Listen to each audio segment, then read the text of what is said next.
शुरू करते NAC network access control full training lecture number 2। और साइबर रॉक में आप सभी का स्वागत है। चलिए शुरू करते हैं। आज स्टार्टिंग द फर्स्ट लेक्चर हम बात करेंगे, जिसका हम इंट्रोडक्शन में बात किया था। आज हम बात करेंगे कि वर्चुअल अप्लायंस में हार्ड अगर आपको वर्चुअल अप्लायंस यूज़ करना है तो उसमें हार्डवेयर रिक्वायरमेंट क्या होता है, आपके कौन से वीएम सपोर्ट करते हैं। पहली बात तो जो वीएम सपोर्ट करता है, हाइपर वी जो सपोर्ट होता है, VMware E X I S I, ये जो सपोर्ट करता है वर्जन इसमें दिख रहा है 4.0 5.0 5.1 5.5 6.0 ये सपोर्ट करता है। फिर माइक्रोसॉफ्ट हाइपर वी भी सपोर्ट करता है। फिर माइक्रोसॉफ्ट विस्पेयर भी सपोर्ट करता है। विस्पेयर में लगता है हाइपर वी का नहीं, बट वो भी सपोर्ट करता है। वीएम कोई भी उसमें आप अपने आप का ओ ई एफ फाइल जो ओ फाइल होता है वो आप डाल सकते हैं। तो पहला जो एक साइज इसका रिक्वायरमेंट है जो C P V 500 virtual appliance 500 G, ये जो है फर्स्ट ये है वर्चुअल अप्लायंस। वर्चुअल अप्लायंस के मॉडल नंबर होते हैं जिससे आपको यूज़र डिफाइन होता है और कितनी क्वांटिटी में आपको लाइसेंस लेना है, कौन सा डिवाइस लेना है, कौन सा वर्चुअल अप्लायंस लेना है, वो डिपेंड करता है कि उस कंपनी का यूज़र डेटा कितना है, कितने यूज़र पे आप कितना दे सकते हो, वो उसमें सब कुछ डिपेंड करता है अप्लायंस के ऊपर। आप कौन सा अप्लायंस सिलेक्ट करते हो और कितने यूज़र के लिए सिलेक्ट करो, वो आप फाइल देख लीजिएगा। ठीक है। तो फायर जो अपना वर्चुअल अप्लायंस 500 आप लेंगे उसमें हाँ वीएम का रिक्वायरमेंट है आपका 2 वर्चुअल सीपीयू होना चाहिए। 500 GB हार्ड डिस्क होना चाहिए मिनिमम है। ओके, 4 GB रैम होना चाहिए। 2 गीगाबिट वर्चुअल स्विचेस पोर्ट होना चाहिए। ठीक है, आईओ पोर्ट तो रीड रेंडेड हो तो 4K रैंडम रिटेड हो तो होता ही दे। ये आपका जो वर्चुअल अप्लायंस का जो वीएम है उसकी रिक्वायरमेंट है, ये मैंडेटरी है, इससे कम नहीं हो सकता है। अगर इससे आप कम लोगे तो आपका लोड बढ़ेगा और वो सर्वर बार बार हैंग होगा। तो ये जो रिकमेंडेशन किया वही आपको यूज़ करना है। उसके बाद C P V P 5K virtual appliance, इसके लिए 8 वर्चुअल CPU हो चाहिए। डिस्क स्पेस 500 GB चाहिए। और डिप्लॉयमेंट अपग्रेडिंग जो साइज है वो डिपेंड किया कि ये अप्लायंस में अपग्रेड होना पड़ता है। 1000 GB मतलब 1 TB का हार्ड डिस्क रिकमेंडेशन है न्यू डिप्लॉयमेंट के लिए। 8 GB रैम होना चाहिए, सब चीज़ें। तो ये सब अभी जो करंट वर्जन है तो इस 500 के लिए, अभी 225K के लिए 25K वर्चुअल प्लान्स के लिए आपको चाहिए 24 वर्चुअल CPU। 24 वर्चुअल CPU चाहिए। 1 TB है, लेकिन आप जहाँ तक हो सके 2 TB रिकमेंड कीजिए। 2 TB आजकल के डेटा में आज आपको डिस्क साइज कम से कम 2 TB ही होना चाहिए एज पर रिकमेंडेशन। उसका रैम होना चाहिए 64 GB। 2 GB virtual switch port होना चाहिए। फिर ये इवोल्यूशन ओ फाइल है, इसमें 2 वर्चुअल CPU है। तो ये आप ऑनलाइन आप जाके चेक कर सकते हैं कि आपको कौन सी इसमें। अभी मेरे पास जो करंट वर्जन चल रहा है वो आपको बता दूँ मैं आपको, जस्ट मोमेंट। मेरे पास चल रहा है हाँ अच्छा 25K चल रहा है। तो ये मैंने ये वाला यूज़ कर रहा हूँ। 24 virtual CPU, 2 TB hard disk, 64 GB RAM हम लोग यूज़ कर रहे हैं। अभी स्टैंडर्ड अभी कर प्रोसेस में आप ये वाला यूज़ कर रहे हैं। ठीक है। तो ये आपका वर्चुअल रिक्वायरमेंट है। जहाँ आप ओ एफ फाइल है उसको आप डाउनलोड करके इंस्टॉल करो वीएम पे करोगे तो ये उस वीएम का मिनिमम रिक्वायरमेंट इतना हार्डवेयर, इतना हार्ड डिस्क, इतना रैम होना ही चाहिए मैंडेटरी। इससे आप नीचे नहीं ले सकते। इससे ऊपर रहेगा चलेगा, बट इससे नीचे आप नहीं ले सकते, क्योंकि अगर आप नीचे लेते हो तो आप वो सर्वर बार बार हैंग होगा। तो आपका प्रोडक्शन जब लाने के बाद आपका नैक प्रोडक्शन में आने के बाद इशू बढ़ेगा। तो इशू ना बढ़े करके आपको जो एज पर रिकमेंडेशन आपको ही ये फॉलो करना है। तो ये होगी आपके वर्चुअल प्लान्स की वीएम रिक्वायरमेंट। अभी उसके बाद मैं आपको एक ये दिखा देता हूँ कि ये दिखता कैसे है। इसका ये फ्रंट व्यू है, जो ब्लैक अरूबा क्लियर पर जो फ्रंट व्यू है, ये हार्डवेयर अप्लायंस की बात करो। हम ये वर्चुअल में तो वीएम में आएगा, उसकी ज़रूरत नहीं, लेकिन ये हमारा है ये हार्डवेयर अप्लायंस। अरूबा क्लियर पास का हार्डवेयर अप्लायंस किस तरह दिखता है, तो आपको इस तरह दिखता है। अगर आप फिजिकली देखते हो तो वेल, नहीं तो आप लोग EMS थ्रू भी देख सकते हैं। ये आपका वर्चुअल अप्लायंस का व्यू है। बैक साइड में इस तरह से पोर्ट होते हैं। एक सीरियल पोर्ट होता है, एक बीजे कनेक्टर पोर्ट होता है, चार मैनेजमेंट चाहे एक मैनेजमेंट पोर्ट होता है, बाकी 3 डेटा पोर्ट होते हैं। अभी ये भी समझ लीजिए, अभी आपको मैं समझाता हूँ। डेटा पोर्ट मैनेजमेंट हर एक डिवाइस के लिए दिया जाता है। तो क्या होता है मैं आपको बता दूँ।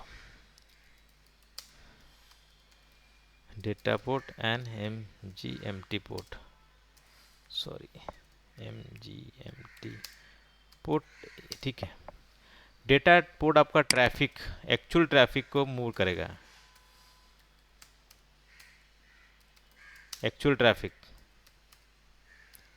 ठीक है। और ये मैनेजमेंट पोर्ट आपका डिवाइस मैनेजमेंट के लिए होगा, डिवाइस मैनेजमेंट,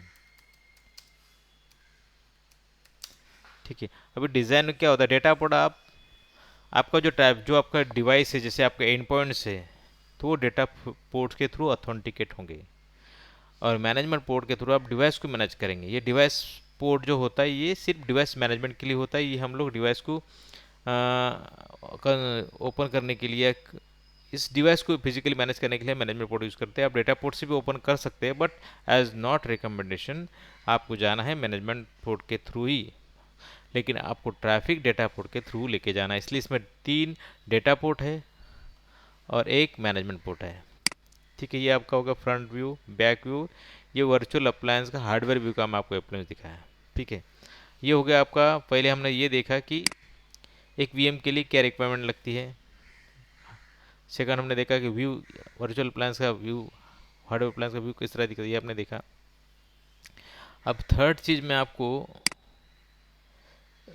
एक मिनट, ये हाँ ठीक है, तो ये है जब आप ये रिक्वायरमेंट फॉलो करेंगे, ये मेरा एसओपी है, deployment developer policy manage requirements. मैंने आपको बताया कि माइक्रोसॉफ्ट हाइपर भी कर सकते हैं, हाइपर भी माइक्रोसॉफ्ट का विंडोज़ 2012 R2 यूज़ कर सकते हैं।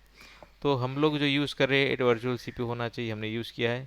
तो हम लोग इंस्टॉलेशन करेंगे, आपको फाइल डाउनलोड करना पड़ेगा और बाकी साइट से, ठीक है। तो आप फाइल डाउनलोड करेंगे, फाइल का साइज नियर अबाउट 3 GB के ऊपर ही होगा, 3 GB के ऊपर ही होगा, ठीक है।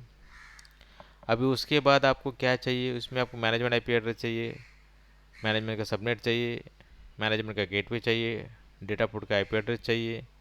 डेटा पोर्ट का सबनेट मैं आपको लिख के देता हूँ, मैनेजमेंट आईपी क्या रहेगा, एग्जांपल लिख लो, समझो 172.17, सॉरी 10.55, ये हो गया मैनेजमेंट का IP address. Subnet marks 255, 255, 255, 250, sorry zero कर देते हैं, ठीक है। गेटवे आपका हो गया इसमें 172.17.10.1, ये आपका गेट हो गया। ये आपका सिर्फ मैनेजमेंट के लिए हो जाएगा। अब सेम आपको मैं डेटा पोर्ट के लिए यूज़ कर रहे हैं 10.128.10.10, ये आपका डेटा पोर्ट का आईपी 10.120.10. सॉरी सबनेट मार्क्स पूछ रहे हैं 255.255.255, मैं आपको एग्जांपल बता रहा हूँ, नॉट एक्चुअल, ध्यान रहे। उसके बाद गेटवे, सॉरी स्क्रीन बहुत नीचे चला जाता है,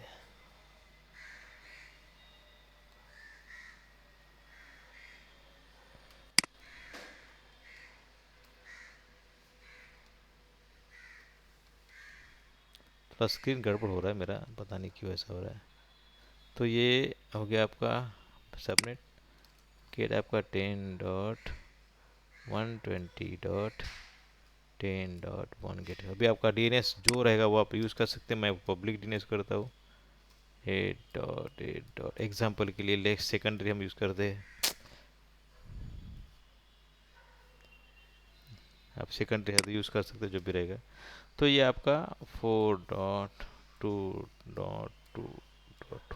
तो ये आपका जब आप वीएम फाइल इंस्टॉल करते हो, जब बूट होता है फाइल, आपको ये आईपी एड्रेस आपको कॉन्फ़िगर करना पड़ता है, ठीक है। वैसी बात आपको पहले बता दूं कि इसका फर्स्ट यूज़र नेम पासवर्ड होता है, अगर आपका है तो लिख लीजिए। यूज़र नेम पासवर्ड होता है इसका, user name and password default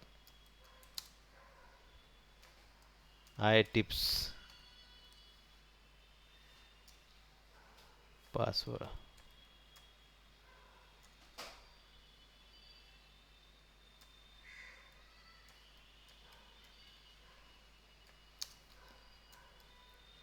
E tips 123, ये इसका यूज़र नेम और पासवर्ड। ई टिप्स, आई टिप्स, ई टिप्स, ई टिप्स, ई टिप्स यूज़र नेम, ई टिप्स 123 उसका पासवर्ड। ये हम लोग यूज़र नेम पासवर्ड यूज़ करते हैं बाय डिफ़ॉल्ट, इसका ये यूज़र नेम पासवर्ड डिफ़ॉल्ट है, डिफ़ॉल्ट। तो जब आप वो फाइल आपके वीएम पे डालेंगे तो आपको यूज़र नेम पासवर्ड ये यूज़ करना पड़ेगा। ठीक है, अगर आप ये जो यूज़ करेंगे ये आप CLI के लिए यूज़ करेंगे, बट वेब के लिए आप यूज़ करेंगे, वेब फेस के लिए एडमिन और पासवर्ड ये ई टिप्स, उसके लिए यूज़र नाम अलग रहेगा 123। ठीक है, ये वेब के लिए हो गया और ये CLI के लिए, इसका यूज़र नेम इसका पासवर्ड ये हो गया। तो याद रहे ये आपका डिफ़ॉल्ट यूज़र नेम पासवर्ड है, CLI करे ई टिप्स यूज़र नेम और ई टिप्स 123। इसके लिए एडमिन, वेब के लिए जब जियो लॉगिन करोगे तो एडमिन यूज़र नेम और पासवर्ड आपका ई टिप्स रहेगा एट 123, सॉरी 123 ओनली। तो ये आपको रिकमेंडेशन याद रखना है कि आपको आपके पास यूज़र नेम सॉरी पासवर्ड होना चाहिए, IP एड्रेस होना चाहिए, मैनेजमेंट IP एड्रेस होना चाहिए, होस्ट नेम आप डिफाइन कर सकते हैं, होस्ट नेम आप जो भी रहेंगे डाल सकते हैं, टेस्ट होस्ट नेम आप लिख सकते हैं। तो आपको जैसे आप इस बूट होता है तो आपको एक एक चीज़ आपको पूछता है, आपको एक एक चीज़ ऐड करना है, दैट्स इट, और कुछ नहीं करना। ये होने के बाद आपका सीधा सर्वर बूट होगा। बूट होने के बाद आपको एक चीज़ लगेगा, आपको लेने के बाद पहले प्लेटफॉर्म लाइसेंस का आपको विंडो पूछेगा, तो आपको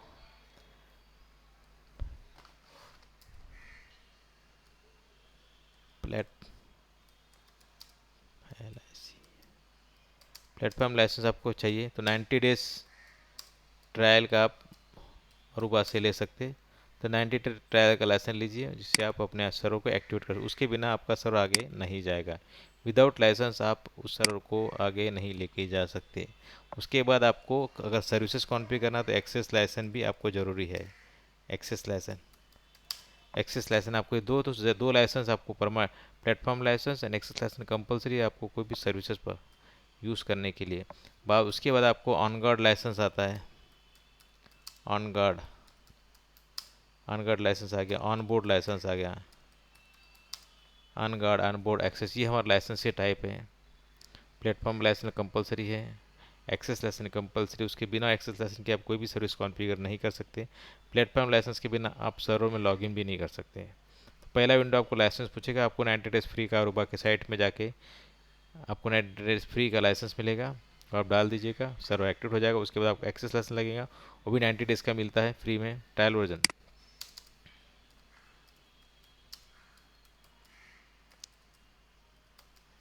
90 डेज ट्रायल का मिलेगा, तो आप वहाँ से ले सकते हैं। ऑन गार्ड का लाइसेंस भी आपको चाहिए तो अरूबा के साइट से ले सकते हैं। तो ये आपको मैंडेटरी है कि अगर आपको सर्वर खड़ा करना है तो आपको सर्वर चीज़ होना चाहिए, वीएम होना चाहिए, हार्डवेयर होना चाहिए, वीएम का अप्लायंस होना चाहिए, और जिस पे आप काम करें वो होना चाहिए। आप लैब भी बना सकते हैं। तो ये आप ये ध्यान रखिए कि आपको लाइसेंस की ज़रूरत बहुत ज़्यादा है। तो बिना लाइसेंस से कोई भी सर्वर खड़ा नहीं होगा, आपको ट्रायल लाइसेंस आपको यहाँ से लेना पड़ेगा।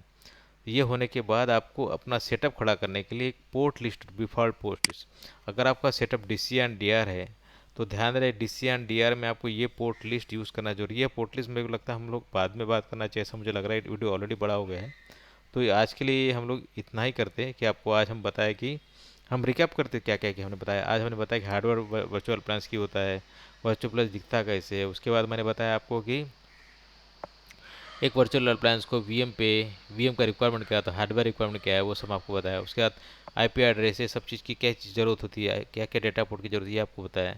ये आपको सिर्फ प्लेटफॉर्म खड़ा करने के लिए आपको ये सब चीज़ों की ज़रूरत पड़ेगी। प्लेटफॉर्म खड़ा होने के बाद आपको बहुत सारी चीज़ें होती है। हम लोग स्टार्टिंग अब तो पूरे बता रहे कि आपको ये प्लेटफॉर्म सिर्फ खड़ा करने के लिए, आपका सिर्फ वीएम खड़ा हो गया, लॉगिन हो गया, उसके बाद आपको प्लेटफॉर्म लाइसेंस लगेगा, एक्सेस लाइसेंस लगेगा, ऑन गार्ड चेक करना ऑन गार्ड लाइसेंस लगेगा, ऑन बोर्ड चेक लाइसेंस लगेगा, जो भी आप टेस्टिंग करना चाहते हो। लेकिन दो मैंडेट लाइसेंस है, आपका platform license and access line आपको कंपलसरी होना चाहिए, आपको सेटअप, डेमो सेटअप या लाइव सेटअप रेडी करने के लिए। उसके बाद आपका ऑन गार्ड और ऑन बोर्ड लाइसेंस तो लगेगा ही लगेगा। तो ये लाइसेंस आपको कंपलसरी, उसके बिना आप अपना सेटअप खड़ा नहीं कर सकते।